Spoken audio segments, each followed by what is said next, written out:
¿Libres o no? Esta es una ilustración escrita por D.L. Moody. Un día una mujer fue al sur de Estados Unidos para enseñar. Esta mujer se alojó en un hotel, pero encontró en este hotel todo cubierto de tierra, todo cubierto de polvo. Entonces la mesa, la cama, todo estaba completamente sucio. Así es que llamó a una anciana de color que estaba en la casa y le dijo: bien sabes que la gente del norte te ha dado libertad. Vengo del norte y no me gusta la suciedad, así que quiero que limpies la casa.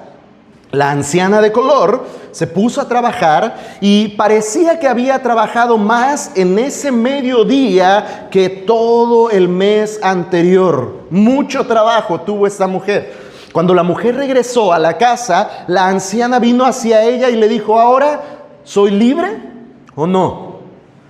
Cuando voy con mi anterior amo me dice que no soy libre, y cuando voy con mi propia gente me dice que sí.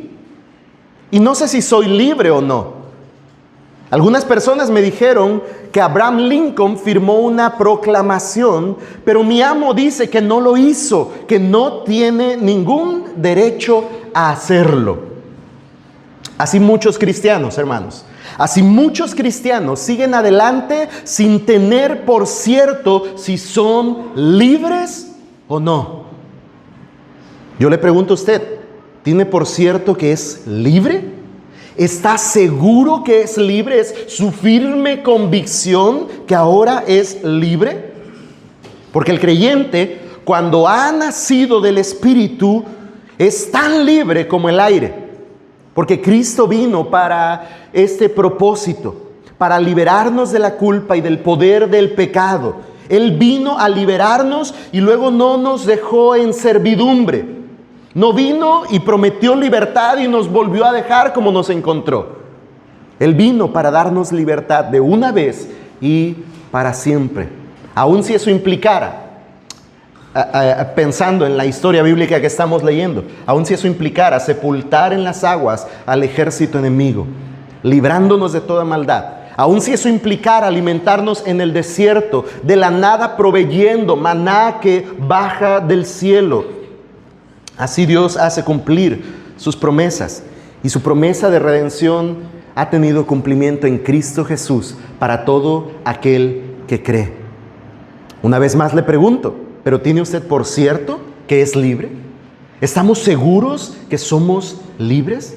Porque la realidad, como pensábamos hace un momento, hay muchos creyentes que caminan en la vida cristiana, que viven la vida cristiana y no están seguros si verdaderamente son libres. Quizá algunos entre ellos ni siquiera están seguros si son creyentes. Su fe no está firme, dudan. Y a veces incluso dejamos la tarea en manos de Dios y decimos: pues solo Dios sabe. Ciertamente sí, con certeza y clara definición Él sabe quiénes son suyos. Pero los que son suyos, por el testimonio del Espíritu, nos enseña Pablo en la carta a los Romanos. Nuestro hermano Marcos citaba esta porción cuando expuso acerca de esto. Pablo enseña en Romanos que el Espíritu da testimonio a nuestro espíritu de quienes verdaderamente somos hijos de Dios. Y si hijos, hermanos, somos libres. Y esta es la verdad, una de las verdades en las que vamos a profundizar esta mañana. El punto central, la verdad a la que quiero llamar nuestra atención este día es esta. Debemos tener por cierto esto. Debemos estar seguros de esto, iglesia. Cada uno de nosotros, si de verdad somos creyentes en Cristo, debemos tener por cierto esto. Si tu fe descansa en la promesa de redención en Cristo Jesús, entonces eres libre. Si nuestra fe, repito, iglesia, si nuestra fe descansa en la promesa de redención en Cristo Jesús, entonces somos libres. Somos libres. Así es que regocíjate por esta verdad. Alégrate por esta verdad. Glorifica a Dios por esta verdad. Afirma tu corazón en esta verdad y vive conforme a esta verdad. Si bien el próximo domingo el énfasis será vivir conforme a esta verdad, que es la porción que hemos estado memorizando, Gálatas 5:1, que es la que nos faltó repasar hace un momento. Y lo estaremos estudiando la próxima semana. Pero es necesario para esto, para llegar a este punto también, que tengamos por cierto que somos libres. Que si nuestra fe está puesta en la redención prometida en Cristo Jesús, entonces somos libres. Aun cuando de repente no sentimos que somos tan libres. Cuando el pecado nos asedia y la tentación llega a la puerta cada día, como que nos hace dudar si somos tan libres. Y nuestra propia conciencia y las estrategias del enemigo nos harán dudar si verdaderamente somos libres. Pero hoy quiero afirmar nuestros corazones en esta verdad. Aún en esos momentos, si tu fe está en Cristo, tú eres libre. Aún cuando batallamos con nuestro pecado, aún cuando enfrentamos tentación y aún cuando caemos, la realidad de lo que la Escritura enseña es que somos libres. Así es que vamos a argumentar en cuanto a esto, en base a estos versículos. Lo primero que vamos a observar, y no es una porción del todo sencilla, pero lo primero que vamos a observar es una analogía que habla acerca de dos pactos. Una analogía que habla acerca de dos pactos. Díganme los que desean estar bajo la ley, ¿no oyen la ley? Porque está escrito que Abraham tuvo dos hijos, uno de la sierva y otro de la libre. Pero el hijo de la sierva nació según la carne y el hijo de la libre por medio de la promesa. Esto contiene una alegoría, pues estas mujeres son dos pactos. Uno procede del monte Sinaí, que engendra hijos para ser esclavos. Esta es Agar. Ahora bien, Agar es el monte Sinaí en Arabia y corresponde a la Jerusalén actual, porque ella está en esclavitud con sus hijos, pero la Jerusalén de arriba es libre. Esta es nuestra madre, porque escrito está: regocíjate, oh estéril, la que no concibes, prorrumpe y clama, tú que no tienes dolores de parto, porque más son los hijos de la desolada que de la que tiene marido. Pensemos primero en esta analogía. Pablo se dirige a los que desean estar bajo la ley. Acabamos de pasar por una porción donde de manera muy afectuosa Pablo se dirige a los creyentes gálatas y les exhorta con amor, decíamos la semana pasada, con el corazón en la mano, a no alejarse, a no ser seducidos y persuadidos, a no volver a la esclavitud. No más esclavitud, fue el énfasis de la semana pasada. No más esclavitud.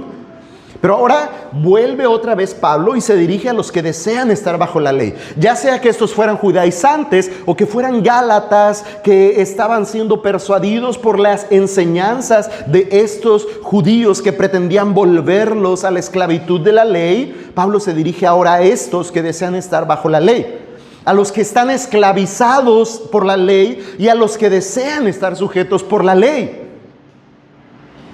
Y les hace una pregunta: ¿no oyen la ley? ¿No oyen la ley? La Nueva Traducción Viviente traduce esta porción de esta manera: ¿saben lo que en realidad dice la ley? Ve ahora la estrategia tan interesante de Pablo. Estos hombres son estudiados en la Escritura, como Pablo. Así es que Pablo los conoce muy bien. Y Pablo les dice: ¿no oyen la ley? ¿No saben lo que en realidad dice la ley? Ellos están pretendiendo adoctrinar a los gálatas con otro supuesto evangelio. Y Pablo ahora los confronta y les dice: ¿es que acaso de verdad no saben lo que dice la ley? Como si les estuviera acusando: ¿ustedes son maestros y no saben lo que la ley dice? Hermanos, muchas veces, aún después de años en la iglesia, no estamos convencidos de las verdades bíblicas, de las doctrinas esenciales de nuestra fe que la Escritura nos revela, nos enseña. Muchas veces hemos sido influenciados por interpretaciones erróneas de la Escritura o por nuestra propia percepción de la Escritura o aún por la tradición o aún por la religión de la cual procedíamos. Y establecemos por cierto algunas cosas que la Biblia ciertamente no enseña. Quizá nosotros podríamos escuchar las palabras de Pablo y decir: ¿es que acaso no sabes lo que en verdad dice la ley? Pablo no se está refiriendo a los 10 mandamientos, al decirles que no saben lo que dice la ley. Pablo no se está refiriendo a estos mandatos, sino a la Torá o al Pentateuco, que son los primeros 5 libros del Antiguo Testamento. Estos libros eran tenidos por el pueblo judío como escritura. Esta era su Biblia, la Torá, el Antiguo Testamento, los 5 primeros libros eran su Biblia para los judíos. Así es que lo que Pablo les está diciendo es, ¿no saben lo que la Biblia dice? ¿No saben lo que la Escritura dice? Escrito está, les dice. Y Pablo habla de Abraham.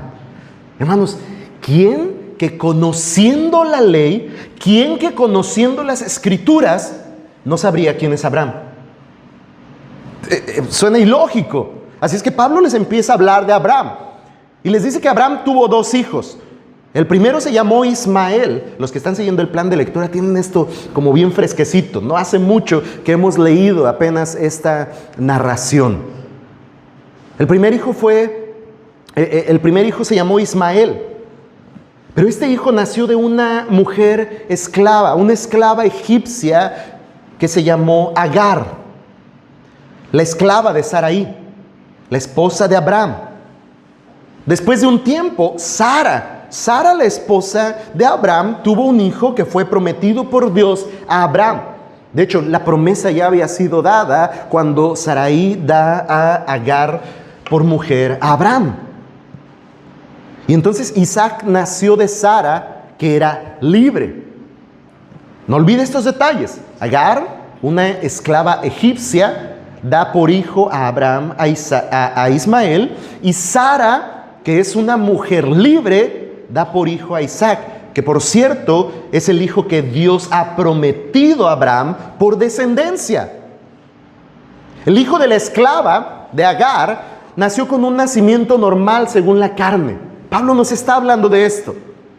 Pero el hijo de Sara nació según la promesa de Dios. De hecho, nació prácticamente de manera milagrosa. Dios permitió que Sara y Abraham en su vejez tuvieran un hijo. No solo existe la imposibilidad de Sara, sino se suma el factor de la edad de ambos. Estos cuerpos, y especialmente el cuerpo de Sara, ya no estaban en una edad para engendrar hijos.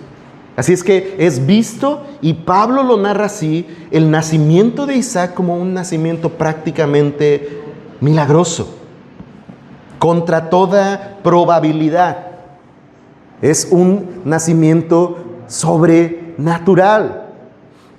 Y Pablo no solo les habla de una historia real, que ciertamente todo judío debía conocer, sino que emplea un método de interpretación que era común entre los rabinos judíos, la alegoría. Así es que Pablo les habla de lo que ellos conocen, y Pablo les habla prácticamente como ellos entienden, por medio de una alegoría.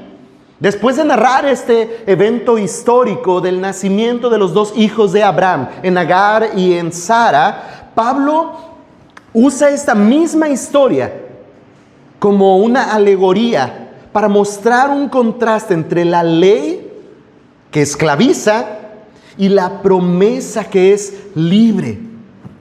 Pablo habla de la analogía de 2 pactos. Primeramente, Pablo hace referencia al monte Sinaí, que engendra hijos para ser esclavos. Este primer pacto es Agar. En esta analogía, Pablo presenta a Agar como este primer pacto. Y Sinaí es el monte donde Dios da la ley a Moisés. Después Pablo se refiere a la Jerusalén física. Aquí está esta serie de contrastes que encontramos en esta porción. Después Pablo se refiere a la Jerusalén física. La Jerusalén actual, dice Pablo, la cual está en esclavitud con sus hijos. En esta Jerusalén es donde la ley era observada y enseñada por los judíos religiosos. Ese es el primer pacto. Agar, refiriéndose a Sinaí, el monte donde Dios dio a Moisés la ley. Agar, refiriéndose como a la Jerusalén física, la Jerusalén actual. Y el segundo pacto es el de la promesa, el pacto de la promesa. Y esto hace referencia al pacto de gracia en Jesucristo, hermanos.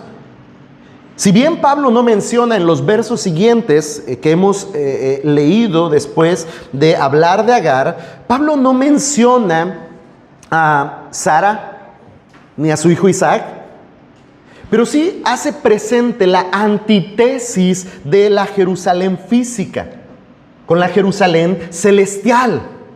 Ahora presenta este contraste entre la Jerusalén física, la Jerusalén actual y la Jerusalén celestial, la cual menciona Pablo es la madre de todos los que están en el pacto de gracia. Hermanos, quizá para nosotros ahorita el acertijo se está como volviendo, pero los judíos estaban escuchando esto y estoy seguro que no estaban muy contentos.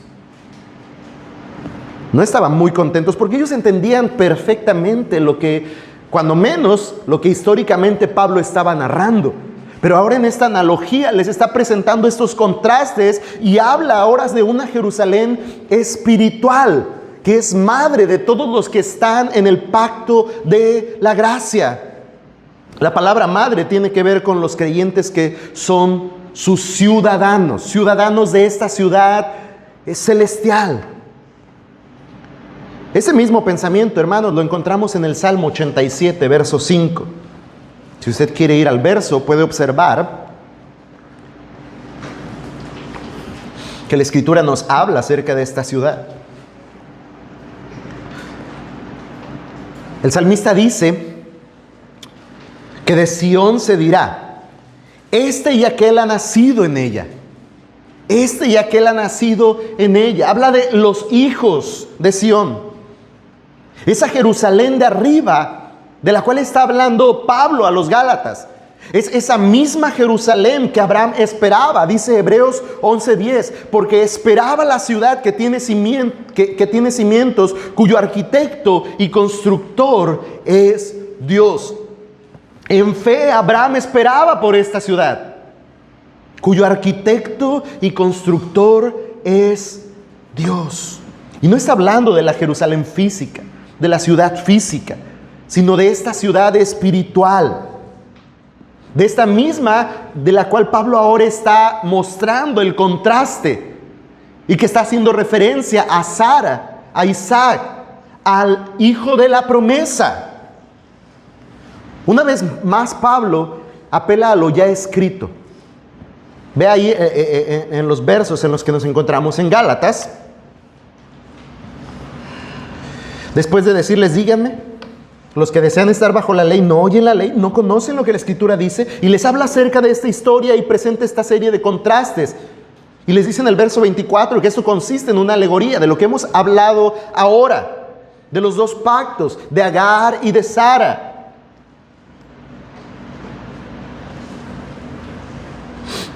Y dice en el verso 25, ahora bien, Agar es el monte Sinaí en Arabia, y corresponde a la Jerusalén actual porque ella está en esclavitud con sus hijos. Pero la Jerusalén de arriba es libre. A esta ciudad celestial, a esta ciudad no física, no a la Jerusalén actual, los judíos se jactaban de su nacionalidad y con mucho orgullo abanderaban la promesa de heredad que les correspondía por el solo hecho de ser judíos, por su nacionalidad. De hecho, el desprecio a cualquier otra nación fuera de Jerusalén, aún se tratara de una aldea donde habitaban judíos, era notorio. Los hijos de Jerusalén, los hijos de Sión, qué orgullo, qué bandera tan apropiada para ir y presentarse como legítimos herederos. Recuerda cuando se anunció la venida del Mesías y se proclamó que el Mesías había llegado, y resulta que el Mesías no venía de Jerusalén. Han encontrado al Mesías que provenía de Nazaret, y los judíos dijeron, ¿de Nazaret habrá de salir algo bueno? De Jerusalén hubiera sido más creíble, de esta ciudad santa. Hasta la fecha, ¿no? Los viajes anunciados son viaje a Ciudad Santa. un énfasis fuerte hacia la ciudad como tal. Pero Pablo no está hablando de esta ciudad, Pablo está hablando de una ciudad espiritual, la Jerusalén de arriba, la que es libre. Esta es nuestra madre, dice, porque escrito está. Y entonces Pablo cita Isaías 54:1. Escrito está. Y compare lo que dice el verso ahí delante de usted en Gálatas 4 y lo que Isaías 54:1 dice. Dice Isaías: grita de júbilo, oh estéril, la que no ha dado a luz. Prorrumpe en gritos de júbilo y clama en alta voz, la que no ha estado de parto, porque son más los hijos de la desolada que los hijos de la casada, dice el Señor. ¿A qué se está refiriendo Pablo? ¿A qué se está refiriendo Isaías, el profeta? Estas eran palabras que Dios dio al profeta Isaías para confortar, para consolar al Israel en el tiempo de la cautividad. Israel estaba cautivo. Y Dios da estas palabras por medio del profeta Isaías para confortar el corazón de Israel. Dios ve a Israel como una madre desolada que sería restaurada y tendría muchos hijos. Tal y cual como Sara, quien no tenía hijos, y Dios le dio a Isaac conforme a la promesa hecha a Abraham. Conforme a su promesa, conforme a su voluntad, Dios dio a Sara aquel hijo prometido a Abraham. Y entonces Pablo está hablando de estas palabras de Isaías que estaban confortando el corazón del pueblo de Israel en cautividad con la esperanza de la redención. Israel no estaba viendo a sus hijos en el cautiverio y Dios les recuerda que serán redimidos y que Sión dará a sus hijos, que de esta ciudad espiritual vendrán los hijos de Israel. Así como Sión, dice un comentario bíblico, así como Sión fue madre de hijos por gracia después del cautiverio, también los creyentes serán multiplicados por la gracia divina en la Jerusalén celestial, la cual también estuvo estéril por mucho tiempo, la cual no dio hijos por mucho tiempo, hasta que la promesa de redención vino a tener cumplimiento en Cristo Jesús. Y entonces los hijos de Sión comenzaron a salir de entre todas las naciones de la tierra, no solo de la Jerusalén física, sino de toda nación, de toda lengua, de toda tribu. Dios hizo llamar a los suyos, a sus hijos, a sus hijos. Hermanos, la verdad espiritual que Pablo quiere ilustrar por medio de esta historia, la verdad espiritual que Pablo quiere ilustrar a través de la historia de los dos hijos de Abraham, que por cierto no son sus únicos hijos, pero que a razón del propósito espiritual que quiere mostrar Pablo, Isaac e Ismael son los únicos referentes necesarios. Pablo quiere ilustrar esta verdad, hermanos, que si nuestra fe descansa en la promesa de redención en Cristo Jesús, entonces somos libres. Repito, si tu fe descansa en la promesa de redención que es en Cristo Jesús, entonces eres libre. Básicamente, Pablo le está diciendo a los judaizantes y a aquellos que están volviendo su mirada a la enseñanza de estos, que no han visto en las Escrituras que el plan de redención de Dios siempre ha sido por gracia. Siempre, hermanos. No es un tema del Nuevo Testamento. No es que la ley no funcionó, no es que Moisés fracasó, no es que el arca no funcionó y la descendencia después de Noé no funcionó, no es que cada uno de los intentos o planes de Dios no funcionaron en el Antiguo Testamento y entonces en el Nuevo dijo, bueno, ahora voy a intentar con el sacrificio de Jesús. No es que Dios vio que los hombres no pudieron y entonces dijo, entonces yo les voy a dar un Salvador. Refiriéndome a una etapa previa a Cristo y después de Cristo. No, hermanos. Lo que Pablo está ilustrando por medio de esta historia es que es por medio de la fe, por la promesa, por gracia, siempre ha sido por gracia. De Abraham mismo la Escritura dice que su fe le fue contada por justicia, no sus obras. Qué increíble historia la de Abraham delante del altar, dispuesto a sacrificar a su hijo. Pero no fue su propia justicia, sino la fe y la esperanza en el Dios que se proveería cordero para el sacrificio, que su fe le fue contada por justicia. Siempre ha sido por gracia, hermanos. Siempre ha sido por gracia. Y eso es lo que Pablo le quiere hacer entender, no solo a las Gálatas, sino ahora también que se refiere a aquellos judaizantes que pretendían jalar a estos creyentes gálatas a las prácticas de la ley y someterlos una vez más a este sistema de esclavitud. Esta analogía, hermanos, nos debe conducir a nosotros a una firme convicción de que la salvación es por gracia para todo el que en fe espera por la promesa de redención en Cristo Jesús. No para el que ha nacido en cierta nación. Y ahí están investigando si verdaderamente son judíos, para ver si verdaderamente pueden ser pueblo de Dios. No, la salvación no es para el que ha nacido en cierta nación. No es para el que procede de cierta cultura o tradición, para el que ha cumplido ciertos mandamientos o guardado ciertas tradiciones. No, hermanos. Un concepto mal empleado por muchos de nosotros creyentes es el concepto de nací en cuna cristiana. Eso no es ni bíblico ni cierto. Nadie nace en una cuna cristiana. Nacemos en un mundo corrompido y estamos necesitados de gracia y salvación. No de por sentada nunca la fe de sus hijos. Porque la salvación no procede por el hecho de que desde chicos han estado en la IBETS. Aquí crecieron, aquí nacieron, seguros estamos. No, hermanos. Es que nosotros, papás, ya éramos creyentes cuando nuestros hijos nacieron. No de por sentada su fe. La promesa es por la redención que es en Cristo Jesús.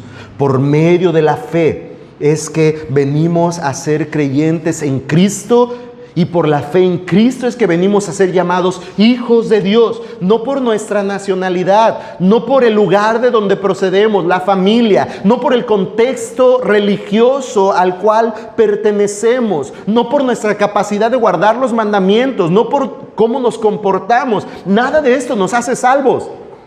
Y si usted hasta el momento ha estado pretendiendo estar por seguro que es libre por cómo se ha comportado, por la religión a la que se ha conformado, por el contexto familiar, por su herencia religiosa, hermano, esa es una razón por la cual no está seguro de si verdaderamente es libre. Porque ninguna de estas cosas produce certeza en cuanto a nuestra salvación y nuestra esperanza. ¿Por qué? Porque mañana peco. Y eso me hace tambalear y digo, no sé si sigo estando libre. Y entonces vamos a aquella mujer y le decimos, dime tú si soy libre. Porque los míos dicen que sí. Mis hermanos en la iglesia dicen que sí soy libre. Pero mi antiguo amo dice que no soy libre. El pecado me sigue diciendo, no eres libre. Y el mundo me dice, ¿quién dijo que eres libre? Y si nosotros estamos buscando la certeza de salvación y libertad, verdadera libertad en nuestra conducta, en nuestra alta moral, en nuestra religiosidad, en nuestra herencia cultural, en nuestra procedencia familiar o religiosa, hermanos, estamos perdidos. Por eso no tenemos una firme convicción de nuestra libertad. Porque todas estas cosas son endebles y no tienen el propósito de afirmar y de garantizar nuestra seguridad y salvación.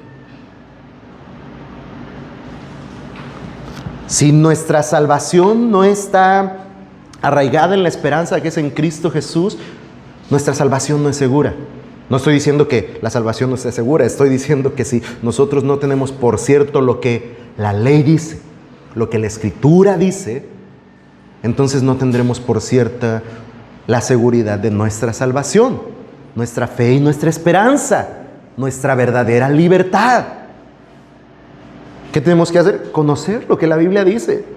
Los judíos se jactaban de conocer lo que la Biblia dice. Y Pablo les dice, ¿no la oyen en verdad? ¿No ven lo que verdaderamente dice la Escritura? Porque desde entonces, en el Pentateuco, en la Torá, Dios ya había revelado que la salvación y que la heredad espiritual no procedía de la Jerusalén física, no venía del hijo de una esclava. La promesa tenía cumplimiento en el hijo de la promesa. La esperanza, la seguridad y la redención procedían de la promesa hecha por Dios, no de la nacionalidad, no de la religiosidad, no de la ley dada al hombre, sino de la promesa establecida por Dios. Hermanos, somos libres por la promesa de redención en Cristo Jesús. Libres como el hijo de la promesa. Y ese es nuestro segundo y último principio para esta mañana. Libres como el hijo de la promesa. Y aquí vamos a ver la analogía aplicada ahora a nosotros. La analogía aplicada. Verso 28. Y ustedes, hermanos. Reina Valera 60 comienza el verso 28 con las palabras así que. Y esto muestra una conclusión de lo antes dicho. Ha explicado esta analogía, ha presentado esta analogía, y entonces le dice, así que hermanos, ustedes hermanos. Y Pablo se dirige otra vez a los creyentes en Galacia. ¿Por qué a los creyentes? ¿Por qué podemos estar seguros que los creyentes? Porque les llama hermanos. Ustedes hermanos. Les dice, como Isaac, son hijos de la promesa. Son hijos de la promesa. El nacimiento de Isaac, como dijimos hace un momento, hermanos, fue sobrenatural.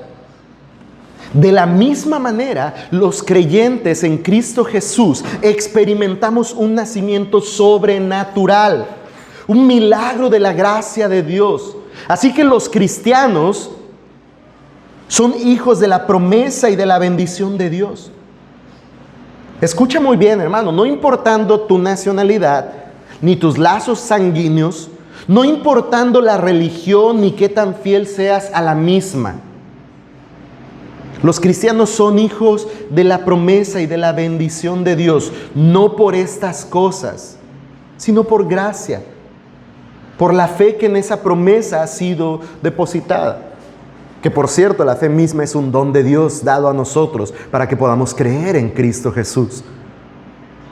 Jesús mismo, hermanos, fue claro al decir que a no ser por el nuevo nacimiento, el hombre no puede ver el reino de Dios. A no ser por el nuevo nacimiento. No hay otra forma, hermanos. No hay herencia nacional, por decirlo de alguna manera. No hay herencia étnica o religiosa. No hay algo que usted pueda hacer, pueda cumplir para ganar tal herencia.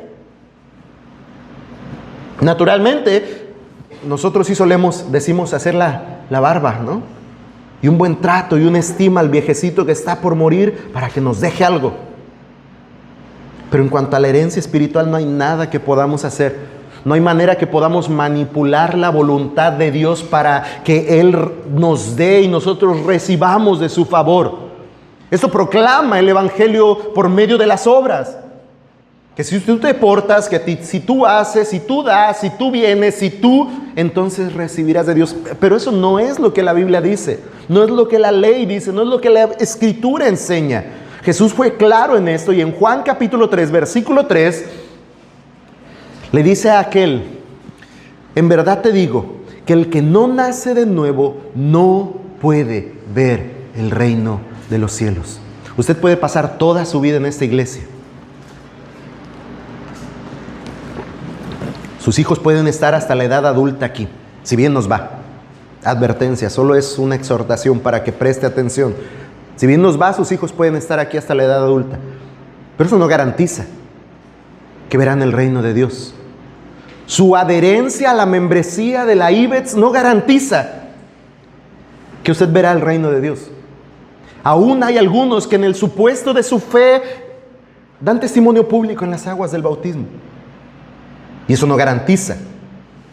El acto mismo no garantiza que verán el reino de Dios. Su generosa ofrenda o sus diezmos abundantes no garantizan. Sus buenas obras no garantizan que verá el reino de Dios. Su fiel apego a la religión no garantizan que verá el reino de Dios. La única garantía, y Jesús lo dice a este hombre en el capítulo 3 de Juan, la única garantía de que podremos ver el reino de Dios es el nuevo nacimiento. En verdad te digo que el que no nace de nuevo no puede ver el reino de Dios.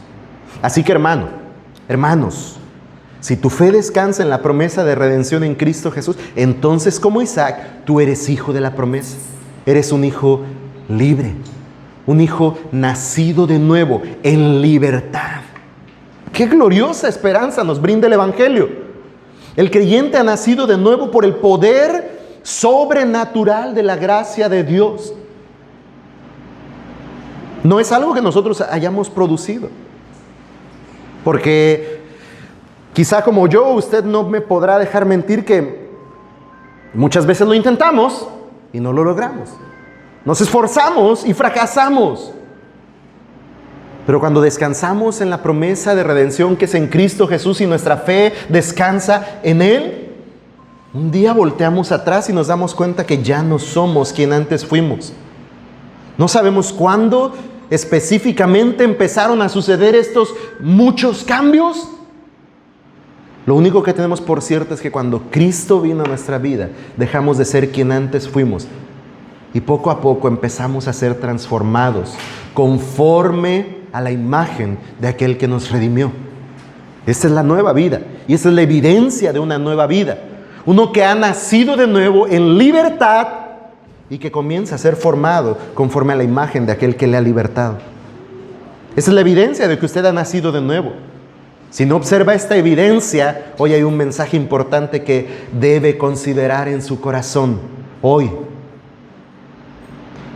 debemos tener por cierto, queridos hermanos, que si nuestra fe descansa en la promesa de redención en Cristo Jesús, entonces somos libres, libres como el Hijo de la promesa. Empleando aún la analogía, Pablo tiene algo que decir a los Gálatas con respecto a las acusaciones, a las presunciones y demandas de los judaizantes. Algo muy importante tiene que decirles. Versículo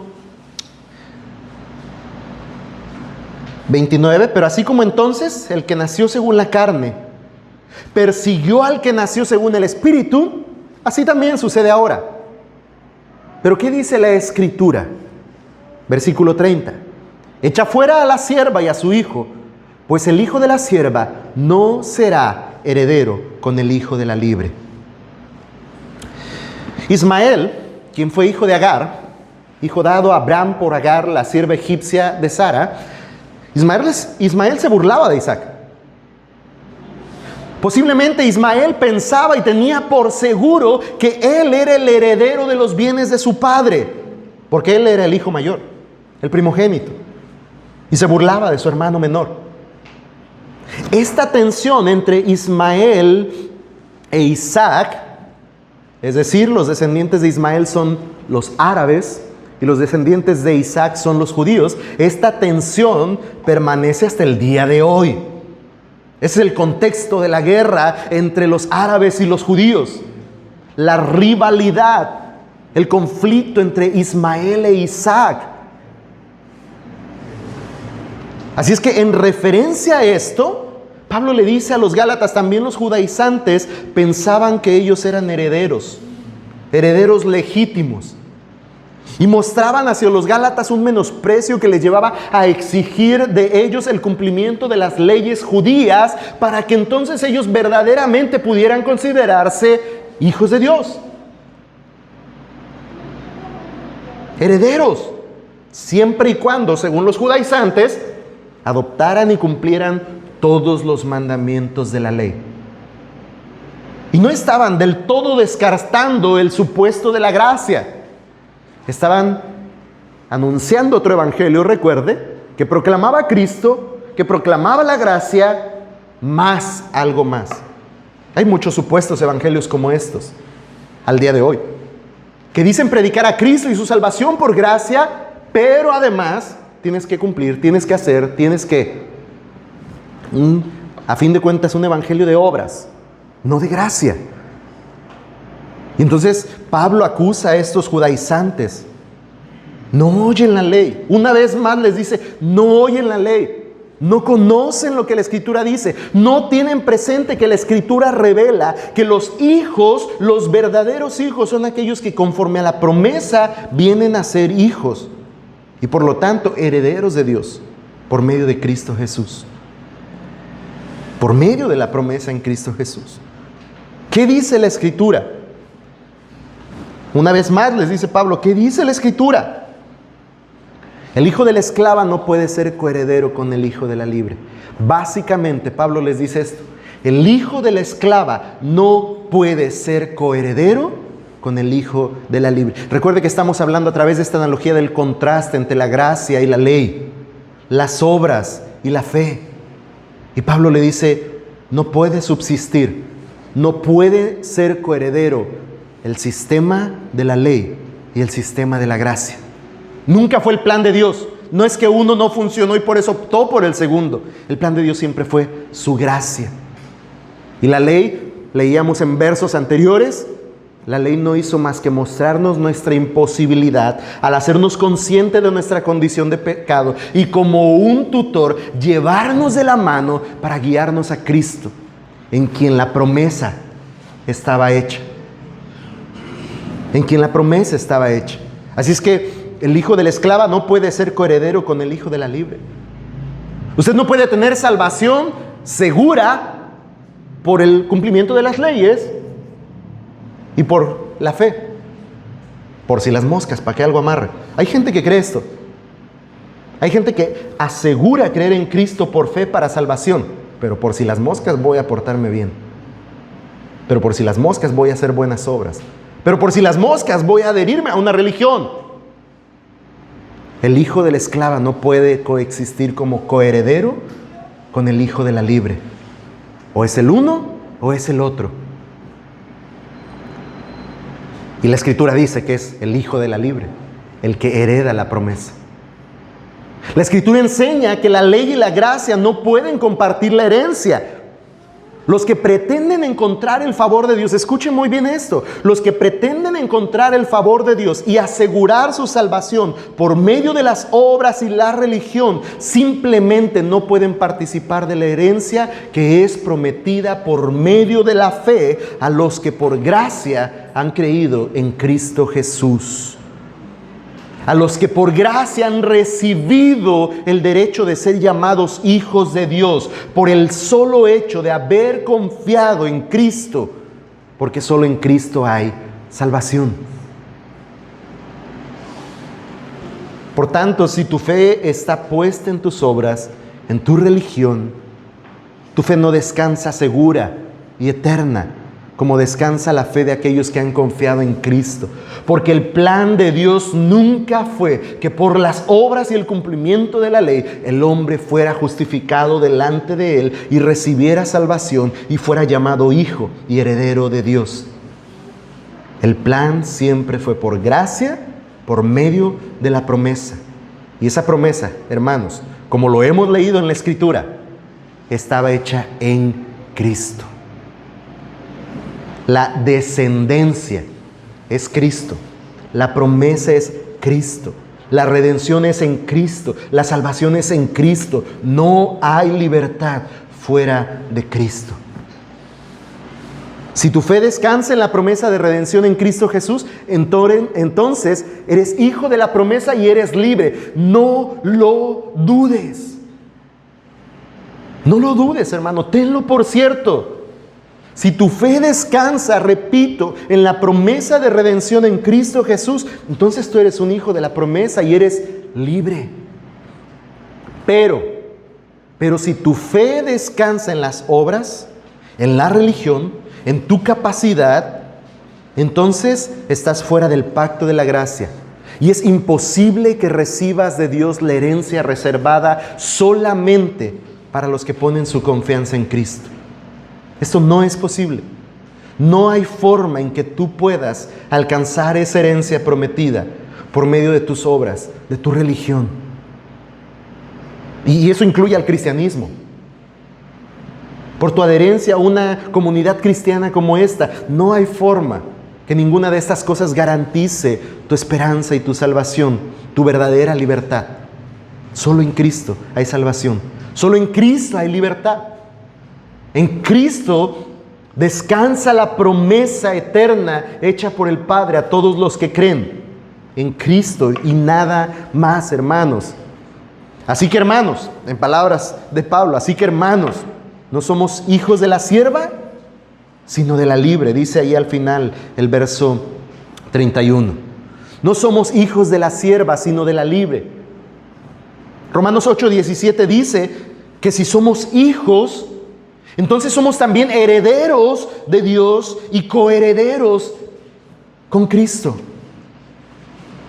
Si estamos en Cristo, si nuestra fe descansa en la promesa en Cristo Jesús, la promesa de redención en Cristo Jesús, somos hijos y herederos de Dios y coherederos con Cristo.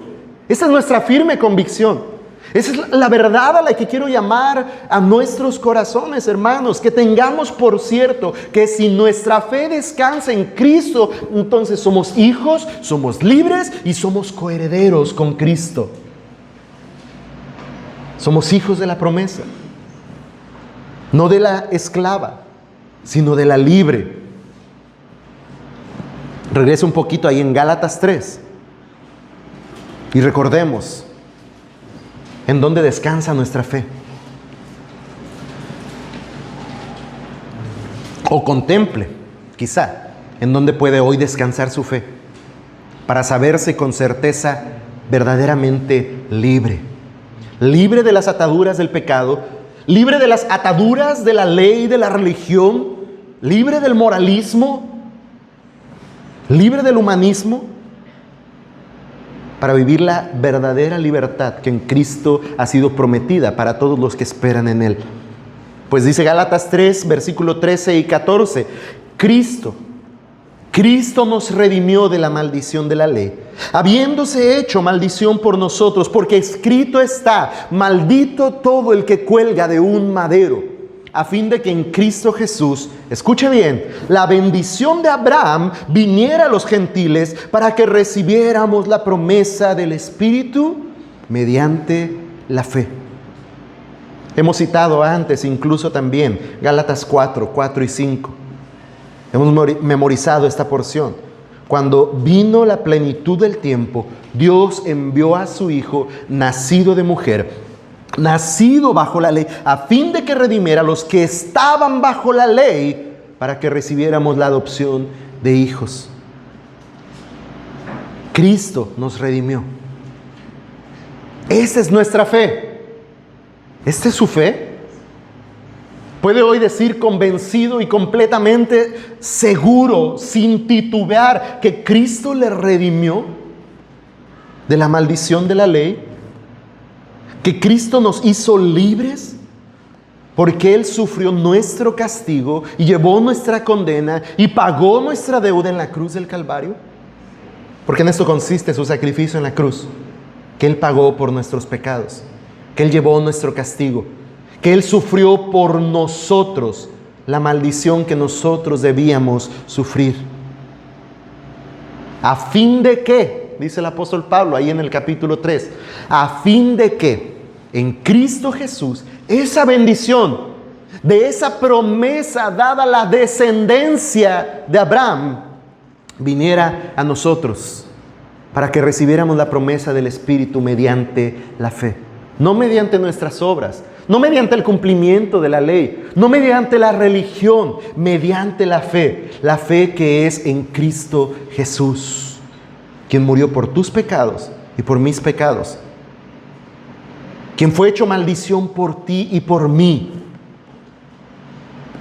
quien llevó sobre sus hombros nuestro castigo y la ira de Dios el Padre, para que nosotros pudiésemos recibir la promesa como hijos y como coherederos en Cristo Jesús. Así es que, hermanos, debemos tener por cierto esto. Debemos tener por cierto esto. Si nuestra fe descansa en la promesa de redención en Cristo Jesús, entonces somos libres. Verdaderamente somos libres, hermanos. Porque Cristo nos hizo libres. Ahora yo pregunto, ¿tienes por cierta esta verdad? ¿Estás convencido y seguro de esto? ¿Qué hijo eres? ¿De la esclava o de la libre? Si hoy no estás seguro de ser verdaderamente libre del pecado y de la condenación, tienes que saber que la única manera de ser libre es creyendo con fe en la obra de Cristo en la cruz. Esa cruz donde fue hecho maldición por causa de tu pecado, donde cargó tu culpa, a fin de que por la fe pudieras recibir la promesa de vida y salvación y la bendición de ser llamado hijo libre y no esclavo. Así es que si no tienes por segura la libertad, hoy la invitación es que pongas tu mirada, tu confianza y tu fe en Cristo Jesús y su obra en la cruz. Porque solo en Él hay libertad, porque solo en Él hay salvación, porque solo en Él hay esperanza de vida y vida eterna. Porque en Él somos participantes de la promesa dada en Dios para todo aquel que espera por medio de la fe, no por nuestras obras, no por nuestra religión. Hermanos, este es el evangelio que debemos proclamar a todos los que no han creído. Este es el evangelio que debes anunciar a tus hijos. Somos llamados a proclamar a Cristo, no a imponerles un sistema religioso. Porque a veces a base de bibliazos queremos que estén aquí y que entiendan esto y que vivan esto.